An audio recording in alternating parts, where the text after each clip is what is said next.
Esta es una producción de Grupo Fórmula. Encuentra más contenido como este en radioformula.mx. En el estudio de Eduardo, con Eduardo Ruiz Gili. Cuando las personas me dicen que no saben mucho de historia de México, y vaya que tenemos una historia riquísima, variadísima, complejísima, siempre les recomiendo que lean algún libro de mi invitado de esta noche, de Alejandro Rosas. Fundamentalmente les digo que lean, para empezar a enterarse de lo que pasa, 2 volúmenes de 365 días para conocer la historia de México, donde de una manera excelente, divertida, eficaz, Alejandro, en lecturas que en teoría es para leer una lectura día tras día durante un año, pero se puede leer de corridito el libro, la gente aprenda lo esencial de la historia de nuestro fabuloso país. Y por eso me da mucho gusto darle esta noche la bienvenida a Alejandro Rosas, que él se define como, y esto es muy curioso, divulgador de la historia y escritor, lo cual lo es, pero habla con los muertos desde hace 32 años, lo cual no entiendo. Dice que de hablar con los muertos saca el material para sus libros. Entre los libros que yo ya mencioné están los 365 días para conocer la historia de México, Pandemia Bizarra, tiene 2 volúmenes de México Bizarro, 2 volúmenes de Érase una vez en México, no, 3 de Érase una vez, y tiene varios otros títulos, y me encanta que no aspira a ser rockstar, como él dice, pero le gustan los medios, por eso colabora en varias estaciones de radio en la Ciudad de México, no está en Fórmula, él se lo pierde, está en The History Channel Latinoamérica, y un excelente programa ADN 40, donde también yo estoy de repente, bueno, yo estoy todos los viernes, él también está una vez a la semana, con mi queridísimo Paco Martín Moreno, el refugio de los conspiradores. ¿Cómo estás, Alejandro? Buenas noches y bienvenido. Eduardo, muy buenas noches, muchas gracias por la invitación. Ya hace un rato, yo creo que no nos vemos desde el antes de la pandemia, y así que es un gusto estar aquí contigo, y además ya en momentos en que se aproxima, se avecina ese incomodísimo momento de conmemoración para este gobierno, que es la caída de Tenochtitlán y la consumación de la independencia. Así que es un gusto estar aquí platicando contigo, querido Eduardo. Yo estoy entendiendo que no hubo gran caída de Tenochtitlán, hubo una invasión y nunca hubo una conquista. Entonces, yo siento que este gobierno quieren reescribir la historia. Entiendo que quieran cambiar la Plaza de la Noche Triste a la Plaza de la Noche Victoriosa, porque realmente esa fue una efímera victoria de los mexicas contra los españoles, que acabaron siendo invadidos, ya no sé qué término usar para ser políticamente correcto, pero como que a mí me tiene un tanto desconcertado este gobierno, donde nos dicen que México existe hace 3,000 años. Yo mis últimas cuentas que tengo es que México existe desde el 27 de septiembre de 1821. Antes de eso existió la Nueva España, y antes de esto existieron un bolón de ciudades-estado donde todos estaban peleando y matando entre sí. Entonces, esta revisión, que entiendo tiene visos de un nacionalismo trasnochado, me preocupa porque mucha gente se la está creyendo. Efectivamente, mira, yo creo que aquí hay que separar 2 cosas muy claramente. Una es el discurso histórico del gobierno, lo que es la llamada historia oficial, que tampoco hay que rasgarnos las vestiduras porque todos los gobiernos lo tienen y Claro. Todos los regímenes quieren hacerlo. De hecho, por ejemplo, a ver, rápidamente así, cosas que la 4T ha hecho con la historia es inventarse lo de que hace 700 años se fundó México Tenochtitlán, cuando los arqueólogos más connotados que tenemos, como Eduardo Matos Moctezuma o Leonardo López Luján, señalan que no hay manera de que se sostenga eso, que todas las investigaciones te llevan a que cuando menos fue en 1325. Pero ese gobierno quería a fuerza su celebración, se inventaron una fecha. La otra, Claudia Sheinbaum, con el asunto de que vamos a restaurar la estatua de Colón, la quitó, y 2 días después dice, es que quizá habría que repensar el genocidio que sucedió con Cristóbal Colón cuando llegue a América, que además utiliza pésimamente mal el término, porque el genocidio es un término que se aplica muy específicamente como una categoría del siglo XX en el Holocausto alemán, y de ahí ya puedes utilizarla, pero no había la intención en el caso de Colón de una eliminación o exterminio sistemático de la población nativa. Se dieron como en todas las guerras de conquista y colonización. A ver, como vemos... que eso de querer ver los sucesos que ocurrieron en otra época con la mentalidad de la época actual es una aberración. Absolutamente. Entonces, no, qué bueno que lo mencionas. Es una aberración totalmente, es una tontería, porque si nos vamos con los valores de hoy en día, ninguno de ni siquiera los grandes héroes de la 4T la libran. Juárez hubiera sido, si lo analizamos con la idea de abrazos, no balazos, de querámonos todos y la armonía, Juárez sería un déspota, tirano, asesino y demás. Bueno, entonces, Hidalgo sería un genocida en potencia, porque cuando dice vamos a matar gachupines y mata a todos los españoles en la Alhóndiga de las Granaditas, uno podría decir que era medio genocida el cura Hidalgo, ¿no? Por eso creo que hay que deslindar muy bien. Claro. Lo que hace el gobierno es ideologizar la historia. Si nosotros, tú y yo, si la gente que nos está escuchando y viendo esta noche quiere aprender historia, no tiene que ir a lo que dice el gobierno, tiene que ir con los historiadores, ya sea de la academia, las instituciones, o con los divulgadores como yo, que hacemos una síntesis mucho más como para un público general y que puedas tener un primer acercamiento a la historia. Pero lo que hace el gobierno, las mañaneras cuando cita a los liberales, a los revolucionarios y todo, el presidente esas no son clases de historia, esas son clases de historia ideologizada de acuerdo a cómo le conviene a ese discurso. Así que creo que un buen punto para iniciar es, queremos acercarnos a comprender qué sucedió en 1519, 1521, tratemos de comprender en esas circunstancias, no en lo que este régimen quiere para este momento y para el futuro. Es que lo que tú dices es fundamental. Todos los países y todos los gobiernos generan su versión oficial porque es parte de la mitología nacional. Así como en Estados Unidos dicen que George Washington lo agarraron cortando un cerezo, ¿verdad? Y que fue tan buen niño que confesó, sí, yo lo corté, ¿no? O sea, todos los países tienen su mitología y está bien, porque la mitología, a fin de cuentas, creo que lo dijo Joseph Campbell en una extraordinaria serie de libros de mitología, dice que la mitología es lo que une a una nación, estas historias compartidas. Pero como que en esta época del jazz, mediados, vamos, al siglo XXI, como que debemos buscar otros valores para la cohesión nacional, ¿no? Absolutamente. Yo creo que los valores que nos deben de mover es la democracia, es la participación ciudadana, es dejar de ser pueblo, porque lo hemos sido mucho tiempo, para convertirnos en ciudadanos. O sea, asumir nuestra responsabilidad ya como ciudadanos mexicanos, como individuos, no como el pueblo al que se le da todo, al que acepta todo. Pero efectivamente, claro, o sea, y hay mitos muy, muy padres que vale la pena tenerlos, hay mitos fundacionales. O sea, para mí es muy bonito el mito fundacional de estas tribus que vienen de Aztlán y de pronto encuentran el águila posada en un nopal, devorando una serpiente. Es un mito porque hay ahí 10,000 cosas que sabemos que no ocurrieron, pero tan arraigó desde esa época, estamos hablando más o menos 1325, durante los 300 años de la Nueva España, hasta nuestros días, que nuestro escudo viene ahí sí desde casi 700 años o un poco más. Entonces, esos mitos están bien, son fundacionales. Lo que no se vale, sí, perdón, sí, dime.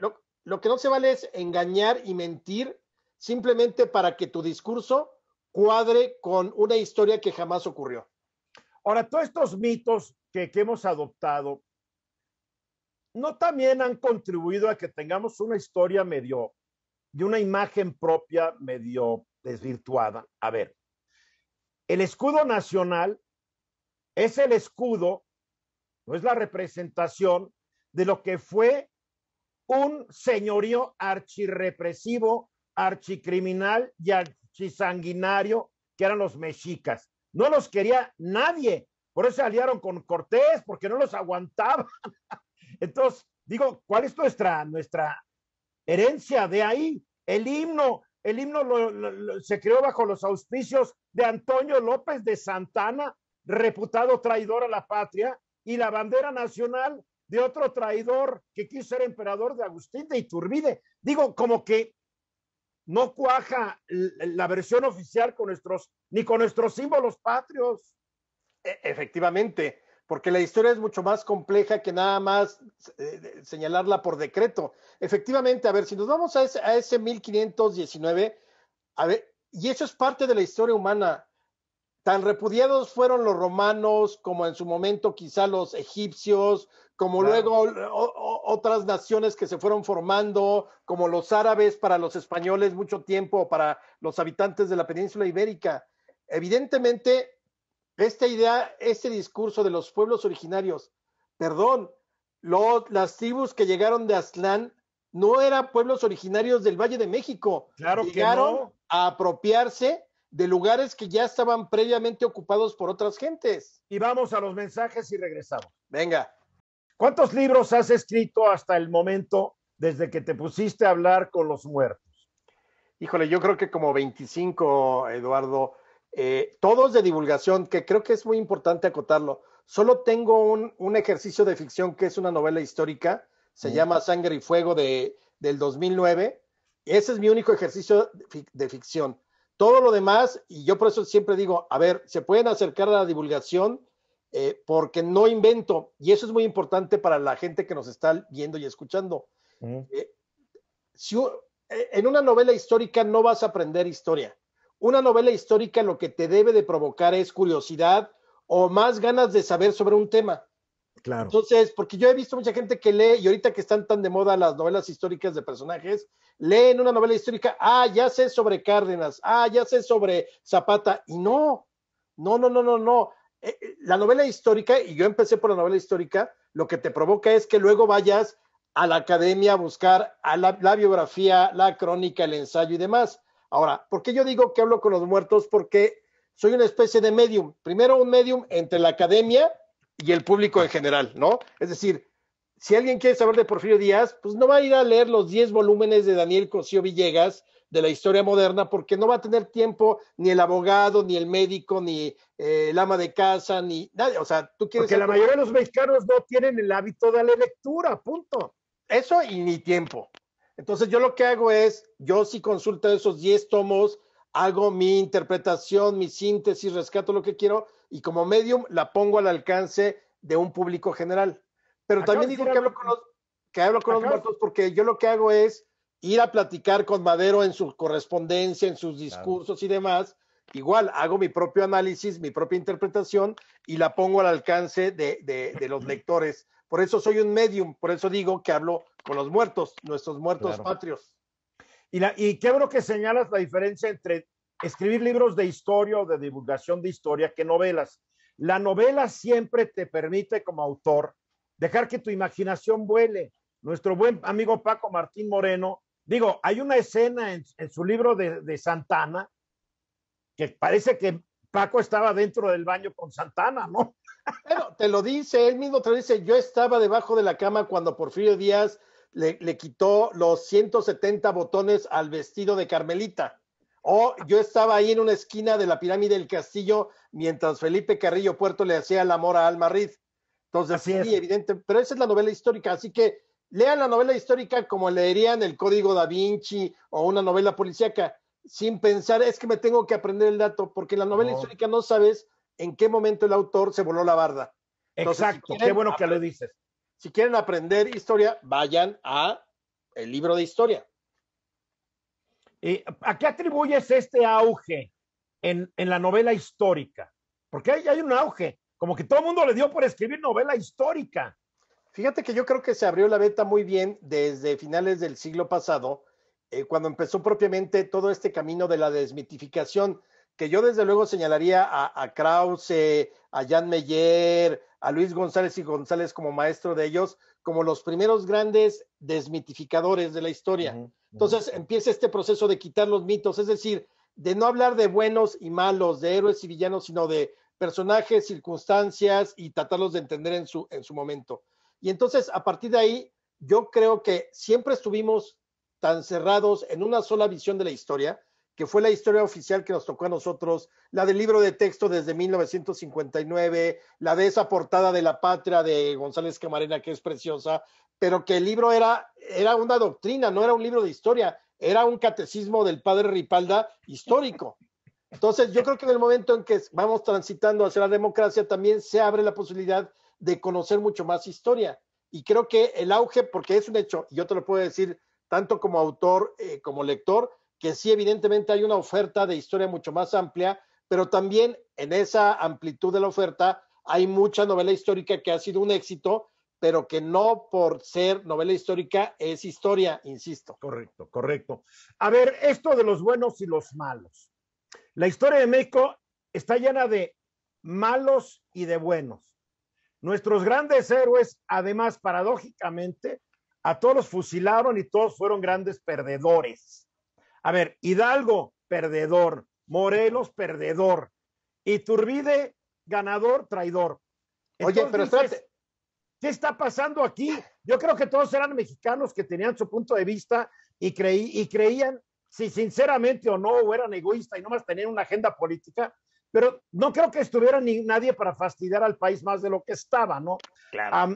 Pero esto de que buenos y malos, se me hace como que la historia oficial se escribió en el patio de una escuela donde se van a ver en la torre dos muchachitos que ya no se aguantan.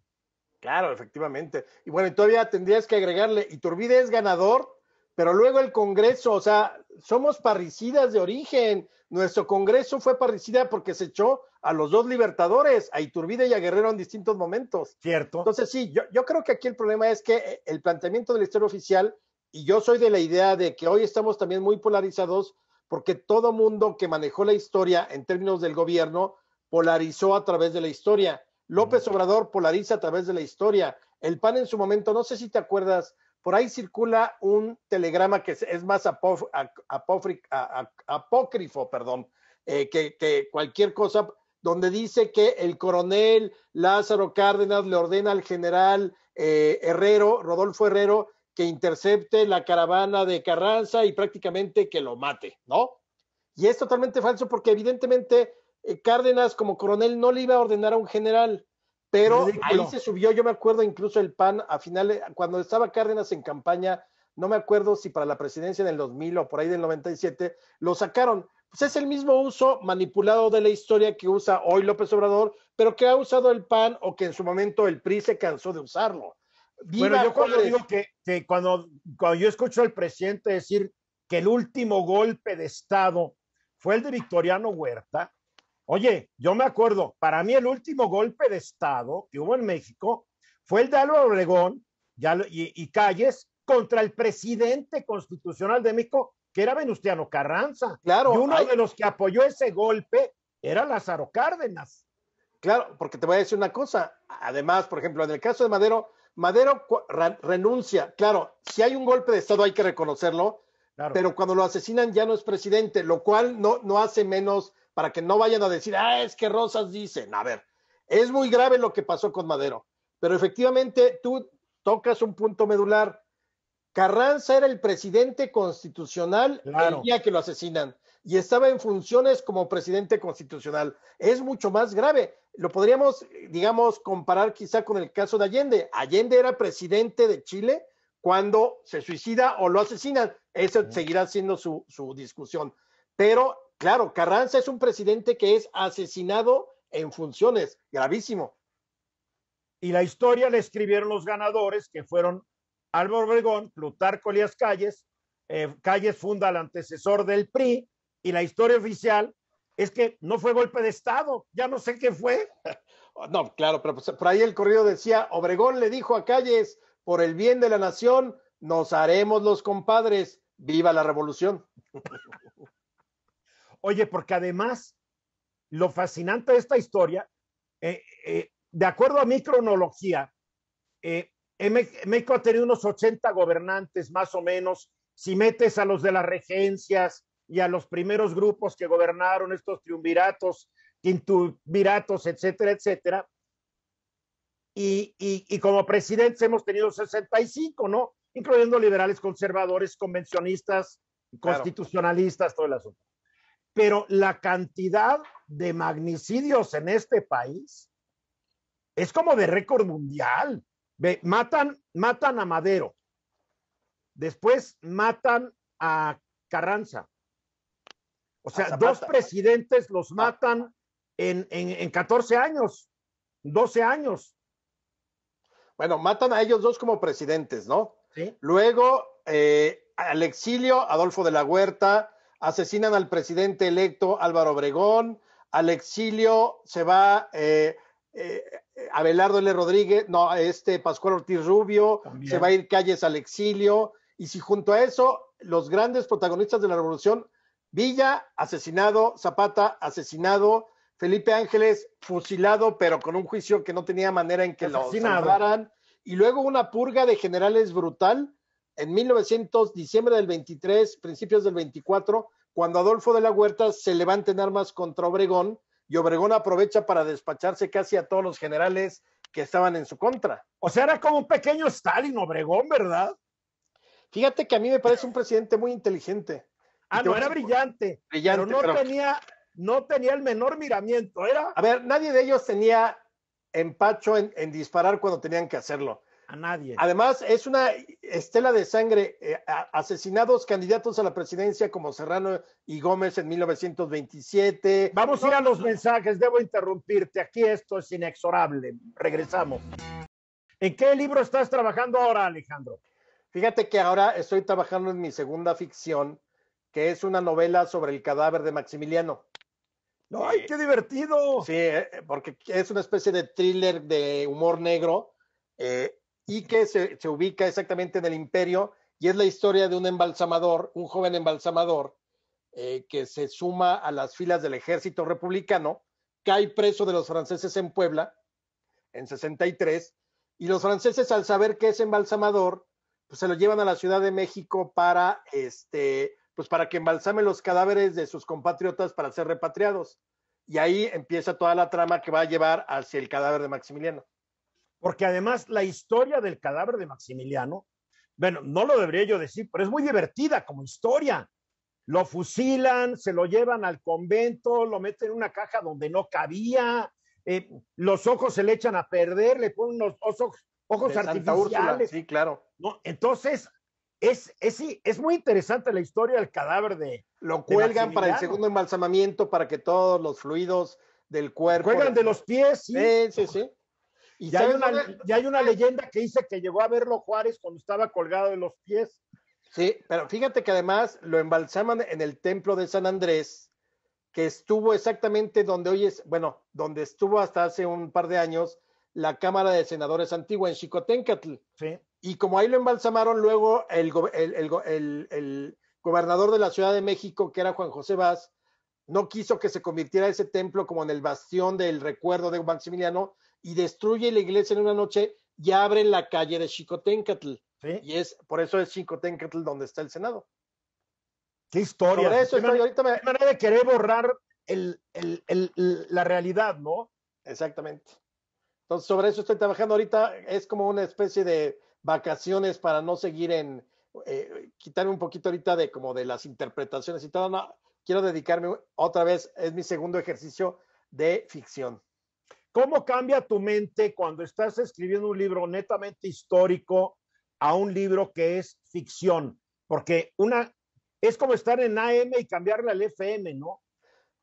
Pues, pero es como estar en AM y cambiarle al FM, pero en la misma estación. Es decir, que tuvieras tu repetidora, nada más que ya te puedes relajar más. Obvio, después de tantos años, llevo 32 años dedicado a esto de la divulgación histórica, obviamente sí procuro a mí no me gusta meterme con los personajes principales, por eso yo no haría una novela de un personaje principal, ¿no? Madero, Zapata. Yo haría una buena biografía de uno de esos personajes. Claro. Pero me gusta rozarlos. Dentro de este contexto, obviamente, no te voy a contar la historia de Juárez o de Porfirio o de Maximiliano, pero aparecen, ¿no? Porque es el contexto. Entonces, me muevo con comodidad en un contexto histórico que conozco, pero donde me puedo explayar y relajarme y pasármela bien es en la historia de ficción de mis personajes ficticios insertados en ese momento histórico. Ahora, para este libro del cadáver de Maximiliano, me imagino que empiezas ahí en el Cerro de las Cruces, ¿no? Y no sé, tal vez físicamente tú visitas para, no sé, impregnarte del ambiente o tal vez quedó un átomo del último aliento de Maximiliano volando y vas ahí, vas al convento en Querétaro donde primero estuvo y tal vez acabas ahí en la cripta de los Habsburgo en Viena para ver dónde está la tumba del emperador de México, según dice ahí la tumba. Ojalá pudiera ir pronto porque no conozco Viena. Sí conozco la de Carlota en Bélgica, pero fíjate, sí. pero sea ficción o sea divulgación de la historia, a mí me gusta ir al lugar. Claro. Como dices, impregnarme.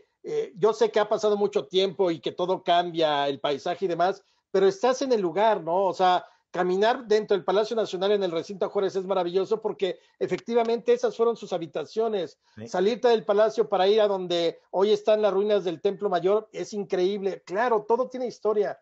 Y a mí sí, como tú lo dices, y me imagino que tú también eres de los que van a un lugar y sientes la presencia de la historia y el peso del pasado, como dicen. Y si puedo tocar las cosas, aunque esté prohibido, las toco. Claro. Fíjate que en Palacio Nacional es muy curioso porque el presidente López Obrador dio uno de sus informes desde la vieja Cámara de Diputados, pero a nadie tal vez le dijo que en esa misma Cámara de Diputados también se consolidaron los gobiernos centralistas. Claro. O sea, que esa Cámara no solamente ha sido un bastión de la democracia republicana, también del centralismo. En esa Cámara había un cuadro de la Virgen de Guadalupe cuando se jura la Constitución de 1857.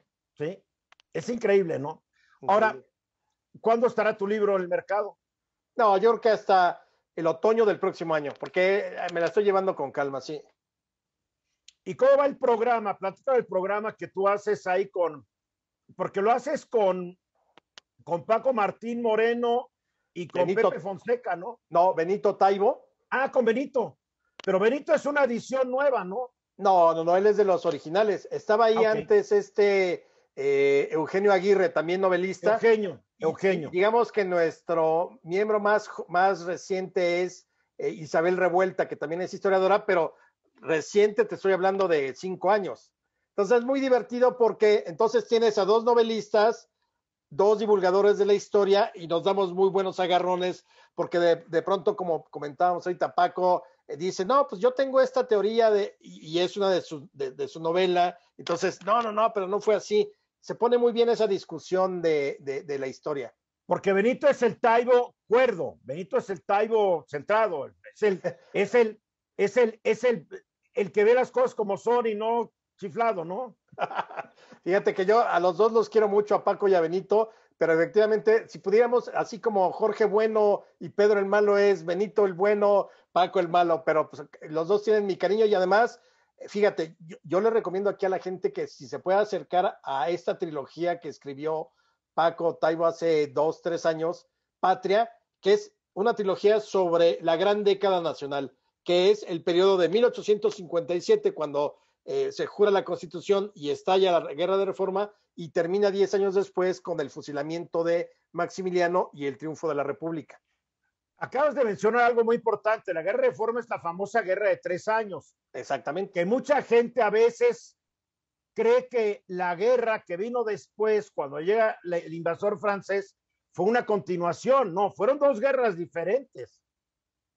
Sí, exactamente. Son 2 guerras diferentes, pero al final una es muy clara porque la primera, la de Reforma, va a ser el origen del Estado laico mexicano. Va a ser la fundación a través de las leyes de reforma.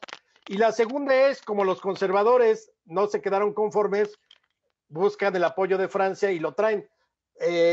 La historia además son procesos. No podemos decir, termina esto, empieza otro, sino es una consecuencia de viene del otro. Sí, claro. Ahora, la gente ignora lo sangrienta y devastadora que fue esta guerra de los 3 años. En 3 años le dimos reduro a la matadera aquí en México. Eso y la guerra contra los franceses, porque luego se romantiza, es que Maximiliano era muy lindo y quería a México, perdón, vino con bayonetas francesas a derramar sangre francesa y murieron, se calcula que más o menos fueron 500,000 mexicanos los que fallecieron, murieron en combate en esos años. Muchísimo para una población total de 8 millones. Sí, sí, una locura, una locura. Efectivamente. Dime una cosa, ¿por qué se llama el refugio de los conspiradores? Me gusta mucho el nombre. Pues porque se supone, siempre estamos con una especie de cuchitril ahí, conspirando para hablar de la historia, desmitificar la historia y tratar de traer otras versiones e interpretaciones, que esa es otra cosa muy importante y lo he platicado en otras ocasiones contigo, Eduardo. A ver, no existe una verdad histórica, existe la verdad de un hecho objetivo, es decir, sabemos el día que nació Zapata, el día que murió, el día que se inaugura, no sé, Bellas Artes, el día que Porfirio Díaz muere, o sea, sí el día que Hidalgo inicia la independencia. Eso son las verdades con las que podemos contar. Pero lo demás es interpretación. O sea, realmente el historiador lo que hace es juntar todas las fuentes posibles que nunca van a ser más allá de un 35%, y entonces lo que queda es que interpretes.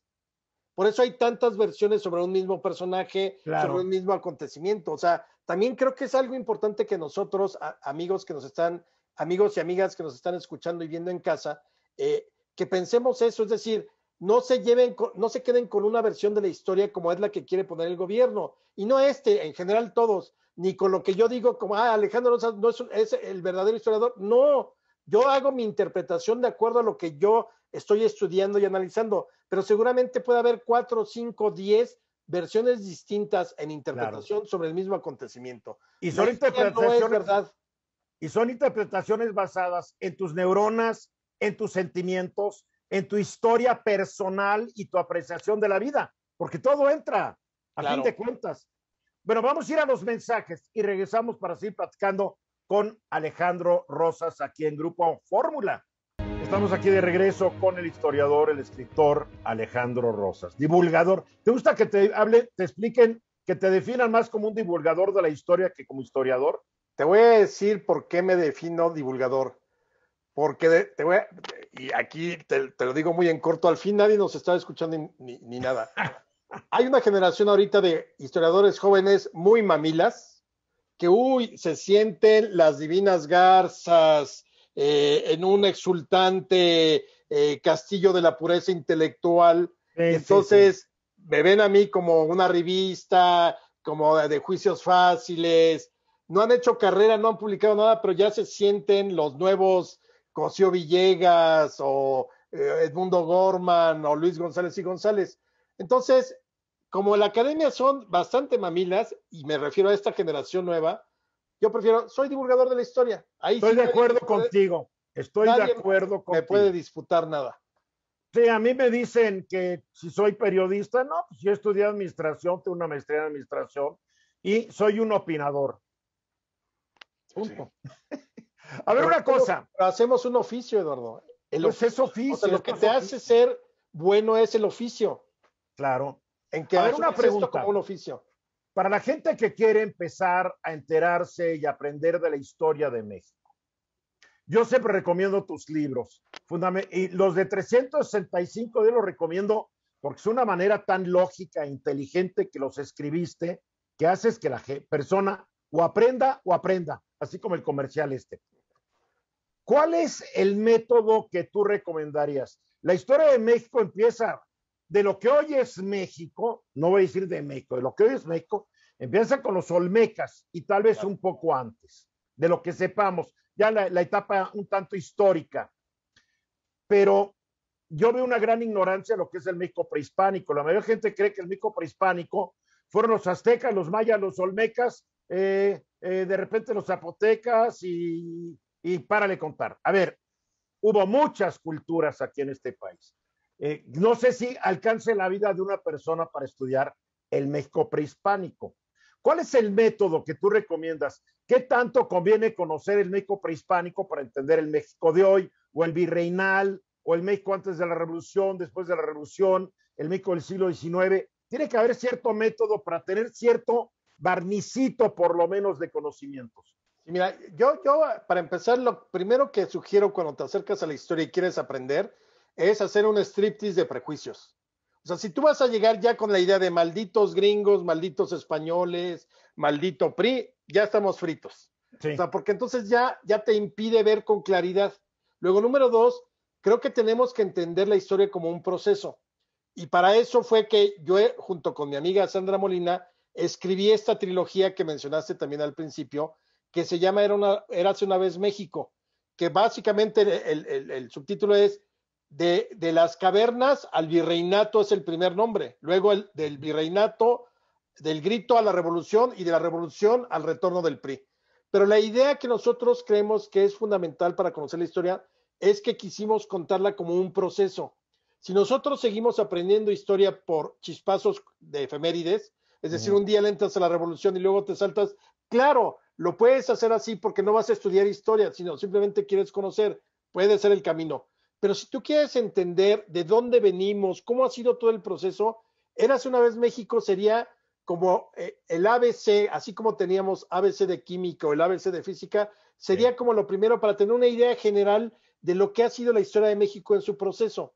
Ahora, si nosotros queremos saber qué ha pasado con México en estos últimos años, hay que leer sobre los últimos 50 años, porque seguir pensando que todos nuestros males vienen de porque llegaron los españoles en 1519 o porque los gringos nos quitaron el territorio, la mitad del territorio en 1847, estamos fritos. O sea, si seguimos culpando al pasado de cosas que son tangibles y de actos positivos del presente, nunca vamos a entender la historia.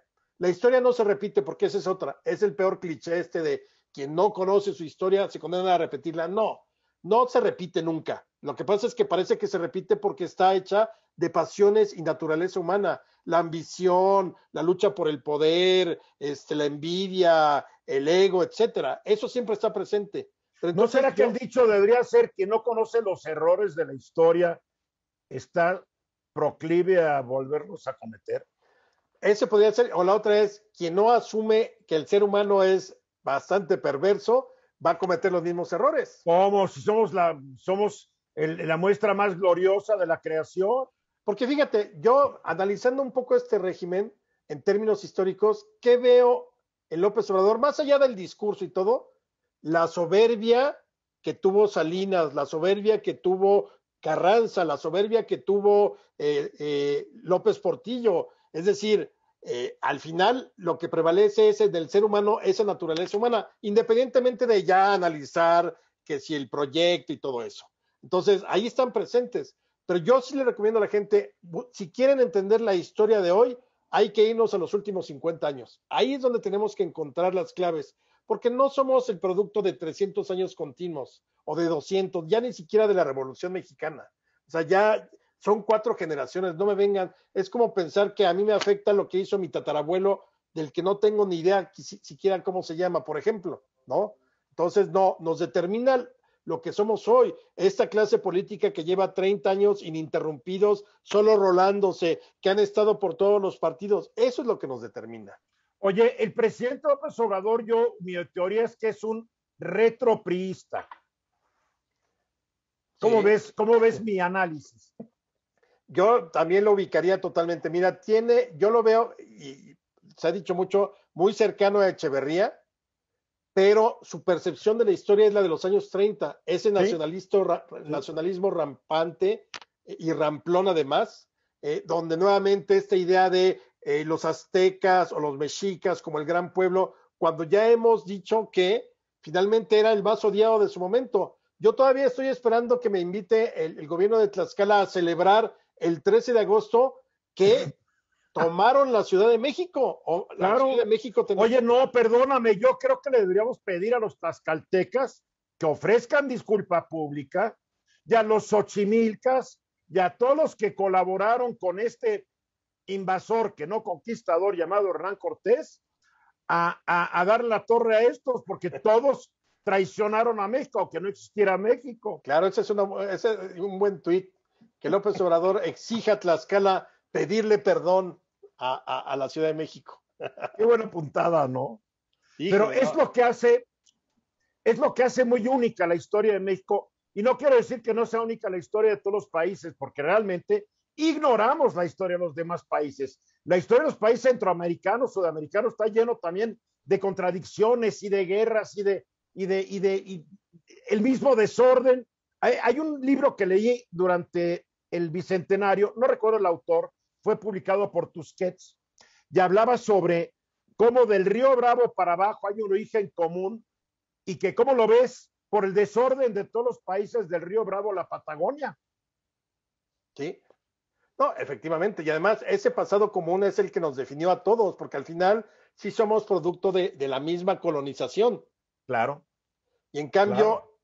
llegan los protestantes calvinistas a Estados Unidos y tienen una visión totalmente diferente de la vida, del progreso, de la democracia, de todo. Por eso esta idea de seamos amigos de los gringos, nunca lo vamos a hacer, nunca. Mira, yo soy hijo de gringa, nací, me crié en México, me eduqué un par de años allá y tengo el pequeño anti-yanqui que todos tenemos adentro.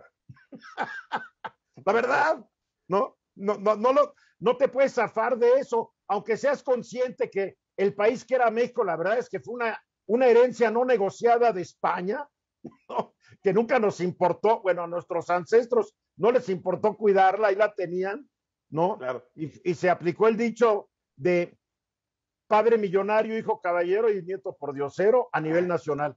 Oye, Alejandro, a ver si platicamos más seguido. Me da siempre mucho gusto verte y escucharte. Con todo gusto, Eduardo, a ver si para cercano el 13 de agosto platicamos ya propiamente de todo ese momento 1519-1521, porque estaremos ya conmemorando los 500 años de la caída del Imperio Mexica, pero también el surgimiento de lo que seríamos nosotros luego como país. Es cuando se empieza a forjar la nación ahí, mexicana. No antes. Claro. Es ese 1521, por eso es tan decisivo. Ahí es donde nosotros tenemos que encontrar la raíz de lo que somos hoy como sociedad. Me encanta la idea, ya estamos puestos, ya vamos a estar en contacto contigo. Te mando un fuerte abrazo, síguete cuidando, mi querido Alejandro. Igualmente, Eduardo, cuídate y que nuestro público que nos está escuchando y viendo se cuide también. Muy buenas noches. Gracias, Alejandro Rosas. Gracias. Yo soy Eduardo Ruiz Gil y gracias por haberme acompañado esta noche aquí en mi estudio. El sábado que entra estoy de regreso, un poco antes, el lunes 3:30 de la tarde, hora del centro, aquí en Fórmula. Esta fue una producción de Grupo Fórmula. Encuentra más contenido como este en radioformula.mx.